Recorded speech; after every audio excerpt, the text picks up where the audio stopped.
तळाशी आणि ती लायची आहे तरी आपल्या झोपडपट्ट्यांवरती तिखरी लाय हा पसरवत आहे. कारण या महाराष्ट्र सरकारमधील जे काही बिल्डर लॉबी बिल्डर लॉबी जे आहे किंवा जे बिल्डरांचे खर्चिके लोक बसलेले आहेत याच्या बाजूची भूमिका घेण्यासाठी याला पुढे केलेला आहे. या निवडणूक आहे त्याच्या बकलबच्चनीने या सरकारने आपण लक्षात घेतलं पाहिजे. माझा राग आहे, माझा द्वेष आहे, त्याचा द्वेष करतो आजही की गेल्या 1992 पासून आज राग आहे जे या महानगरपालिकेमध्ये 13% आरक्षणाच्या नावाखाली महारा मागण्याची माणसं नगरसेवक झाली. त्यांनी सुद्धा आम्हाला न्याय दिलेला नाहीये आणि आमची घरं त्यांनी वाटवलेली नाहीये. तुमची माझी आहे म्हणून मी सुखपणाने बोलत असतो. म्हणून माझ्याशी अजून सुद्धा काही लोक नगरसेवक सुद्धा माझ्याशी बरोबर बोलत नाही. त्याचं मला सुद्धा कुठल्याही पद्धतीचं वाटत नाही. कारण आमचं दुखलं हे त्यांचं दुखलं नाहीये. मित्रांनो, आम्ही तेव्हाही आम्ही सांगितलं संडास बांधून द्या, तेव्हा आम्हाला संडास बांधून दिले. आम्ही सांगितलं आम्हाला समाज मंदिर बांधून द्या, तेव्हा त्यांनी आम्हाला समाज मंदिर बांधून दिलं. आम्ही सांगितलं की आम्हाला पुतळा बांधायचं, तेव्हा आम्ही आमच्या हक्काने आम्ही आमच्या ताकदीने पुतळे निर्माण केलेले आहेत. झोपडपट्ट्या सुद्धा आम्ही आमच्या ताकदीने निर्माण केलेले आहेत. आमचा निवारा सुद्धा आम्ही आमच्या ताकदीने निर्माण केलेला आहे. हा असला निवारा आमचा जो काही आम्ही ताकदीने निर्माण केलेला आहे ते निवारा आम्ही असा सहजासहजी सुद्धा नाही अशा आलतू फालतू आम्ही हे जे काही पाळीव कुत्रे आहेत तर यांना उठवू देणार नाही, हटणार नाही, नटणार नाही. जसं मेरी घासी बाई नहीं दूंगी तशी मेरा वतन मेरा देश ये मेरी बस्ती है और उस बस्ती में मेरा 10 का जो मकान है वो मेरा देश है. मैं मेरा देश हटने नहीं दूंगा, मैं मेरा देश बचने नहीं दूंगा. आणि हे जे काही भारतीय संविधान आहे हे भारतीय संविधान माझ्या 10/10च्या फोटोसाठी लागू आहे. आणि जर का कुणी त्या संविधानाचा पायमल्ली करत असेल तर हे खपवून घेतलं जाणार नाही.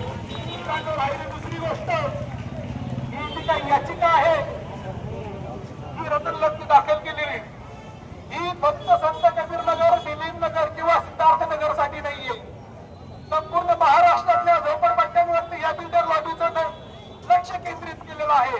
यांच्याकडे आता डेव्हलपमेंट करायला कुठल्याही पद्धतीच्या जागा राहिलेल्या नाहीयेत. झोपडपट्ट्या उठवायच्या, उद्ध्वस्त करायच्या आणि त्या बिल्डरांच्या घशामध्ये घालायच्या आणि यांचा विकास गेल्या 2014 पासून जर आपण जर बघितला तर हा श्रमिक, कष्टकरी, दलित, आदिवासी यांच्या शेत जमिनीवरती, गायरानावरती आणि वन जमिनीवरती यांचा विकास होत आहे.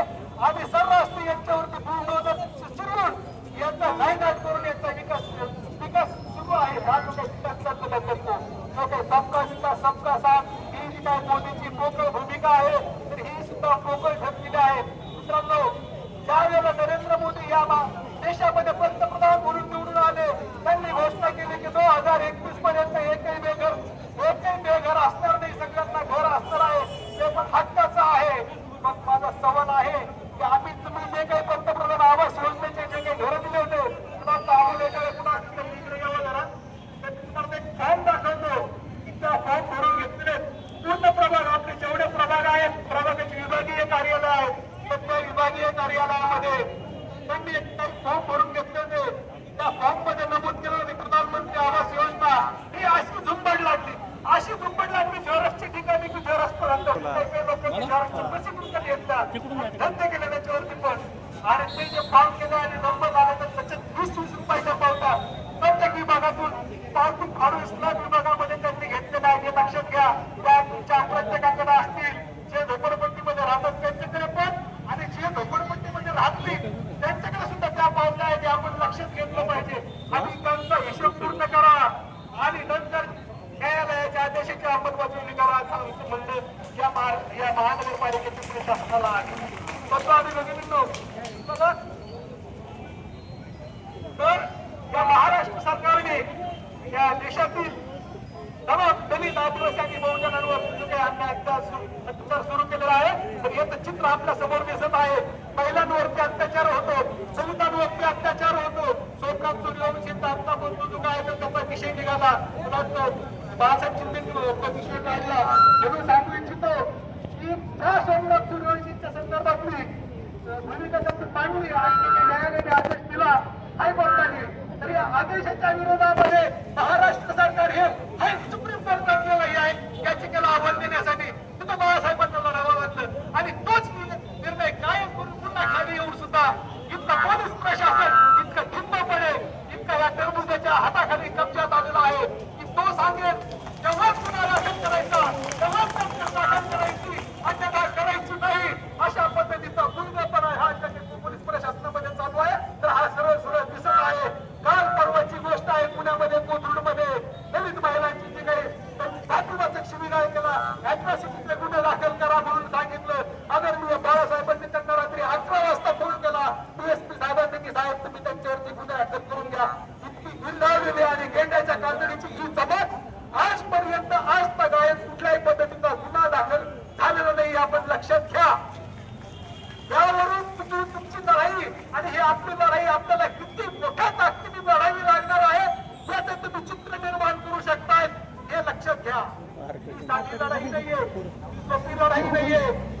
सगळ्यांना तिकडं तोंड आहे, तिच्या तिकडं. तोडतील, बाजूला घेतील, कदेच घेतील, सांगतील आम्ही वकील लावतो, आम्ही करतो, फलानं करतो, पिस्तानं करतो, पण हे सगळे वाट लावतील. ज्या पद्धतीने सोमनाथ सूर्यवंशी प्रकरणामध्ये याचिकेला आव्हान दिलं सुप्रीम कोर्टामध्ये, त्याचपेक्षा या दारू विक्रेत्यांच्या विरोधामध्ये एक आव्हान याचिका सुप्रीम कोर्टामध्ये महाराष्ट्र सरकारने टाकायला पाहिजे. का नाही टाकली हा सवाल आम्ही या महानगरपालिकेला यापूर्वी 6 तारखेला विचारलेला आहे. दोनदा जाऊन सुद्धा त्यांनी दोनदा घटना केलेली आहे. महापालिकेच्या उपायुक्त सचिन मॅडम यांना आम्ही रात्री 9 वाजता भेटलो आणि त्यांनी कोर्टाचं डिरेक्शन आम्हाला सांगितले. आम्हाला कोर्टाचं डिरेक्शन सांगितलं काय 8:02 काय सांगतो अवमान याचिकेमधला. आणि आम्ही जर समजा कोर्टाचा अवमान केला तर ते आम्हाला चालणार नाही. आम्हाला कोर्टाची ऑर्डर ती पाळावीच लागणार आहे. आम्ही कायदा पाळणारी माणसं, आम्ही बाबासाहेबांची आग लावले, कुठल्याही पद्धतीने कायद्याचं उल्लंघन करणारी माणसं नाहीये, संविधान मानणारी माणसं आहेत.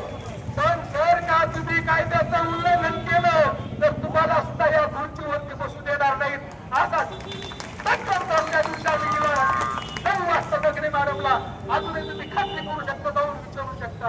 आम्ही त्यांना सांगितलं कायद्याच्या तुमच्या ऑर्डरच्या एक प्रमाणे कारवाई सुरू करा, आधी नोटिसा बसवा आणि त्यानंतर सर्वेक्षण करा म्हणून आम्ही त्यांना सांगितलं नाही. घाबरायचं नाही मित्रांनो, बाबासाहेबांच्या कायद्याची ताकद आपल्या पाठीमागं आहे. आता ही सुरुवात आहे की यापूर्वी जवळजवळ मला 1.5 महिना झाला या प्रक्रियेमध्ये मी काम करतो आहे आणि सारख्या म्हणून त्यांचं मार्गदर्शन मला अनेक कालखंडापासून माहिती म्हणजे रत्नाकर वाघमारे असतील, मामासाहेब जगताप असतील, आदित्य दादा असतील, करुणासागर पगार असतील, या सगळ्या मंडळींच्या हाताखाली तयार झालेला कार्यकर्ता म्हणून मी आज नाशिकमध्ये काम करतो आहे. बिलकुल घाबरायचं नाही, कुठल्याच पद्धतीने करायचं नाही. आज हा जो काही आपला आक्रोश मोर्चा आहे तर या संदर्भात माझी आणि नियुक्त महासचिव आणि ऍडव्होकेट विनयजी कटर यांच्याशी पण संपर्क झाला. त्यांच्याशी मी बोलतो साहेब आपण सर्वपक्षीय सर्व मिळून एका मोठ्या लढाईचं आपण स्वरूप निर्माण करूया आणि सर्वांनी मिळून हा फक्त संतनगर सिद्धिनगर किंवा सिद्धार्थनगरचा प्रश्न नाहीये. हा प्रश्न संपूर्ण नाशिक शहराचा आहे. संपूर्ण नाशिक शहरामध्ये आपल्याला काम करायचं आहे. म्हणून आपल्याला हातात हात घालून आणि शस्त्र घेताना हातात घेऊन आपल्याला चढाई करायची आहे हे सांगून झालेलं आहे. आणि आजचा जो काही वंचित बहुजन आघाडीचा मोर्चा आहे तो आक्रोश मोर्चा आहे, तर हा या महानगरपालिकेला इशारा मोर्चा म्हणून आहे हे आपण लक्षात घेतलं पाहिजे. येत्या कालखंडामध्ये हे मोर्चाची दखल किंवा आमच्या निवेदनाची दखल या महानगरपालिकेने जर घेतली नाही आणि ह्या नरेंद्र फडणवीस जर घेतली नाही तर येणाऱ्या काळामध्ये संपूर्ण महाराष्ट्र हा दलितांच्या लढाईचा असणार आहे आणि त्याचा उद्रेक हा शांत करणं देवेंद्र फडणवीसच्या बाबाला सुद्धा येणार नाही हे मी आज त्यांनी सांगू इच्छितो. आणि आता या बहुजन आघाडीच्या या मोर्चाला अखिल भारतीय दलित अधिकार आंदोलन महाराष्ट्र, भारतीय कम्युनिस्ट पक्ष नाशिक जिल्हा आणि झोपडपट्टी न्याय मंचच्या वतीनं मी जाहीर पाठिंबा देतो. थांबतो. जय भीम, इन्क्लाब जिंदाबाद.